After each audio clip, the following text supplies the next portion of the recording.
So here's another rheumatoid arthritis vlog. It is April 3rd. It's Holy Week, and I am thankful. I want to give a shout out to my friend, my homie, Taj L, who gave me a great massage the other day.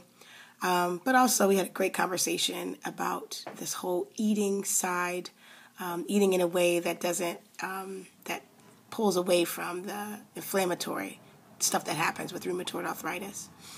And I had to confess that I really hate the idea of being all crunchy and granola, or as we called it, cranola. But I just have to get over myself. I found a crazy book called The Amazing Rheumatoid Arthritis Diet by, I think, Michael Massey. This book is crazy. I couldn't even sleep last night.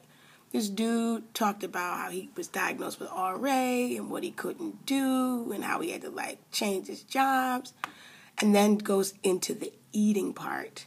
And I'm telling you, you talk about getting beat down, mentally, emotionally. I'm just reading all this stuff. It's the way I've eaten in the past before I had Ellington, and I can't keep blaming him for the baby weight. It's the way I had to eat when I took a 30-day fast around right before Thanksgiving. And it always makes me feel better. And so when I'm looking at this book and I'm looking at the list of the things that I should eat and I shouldn't eat, it just reminds me of what I knew from before.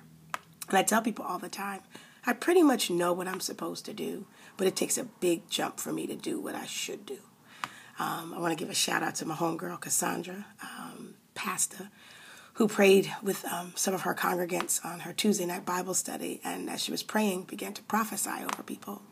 And she just looked at me and she says, "You know the Lord is dealing with you, right?" I said, "I know." She says, "You know you have to change your eating, right?" I said, "I know." That word about changing my eating was before the final diagnosis. It was before I stumbled upon this book about this rheumatoid arthritis diet. And so, sacrifice for salvation is probably the theme that is just turning over and over and over and over. That I got to let go of the stuff that isn't good for me so that I can be restored and redeemed. So I'm thankful for this day, for hands that work, for a body that feels very relaxed, and for one turn in this mindset on how to do better with this eating thing. And shout out to Food for All. If you're ever in Mount Airy, you have to go eat at this place. It's gluten-free and happy and good for you type grub. And I had a great sandwich today with my gluten-free bread and all that. So just a little snapshot and all these reflections along the way.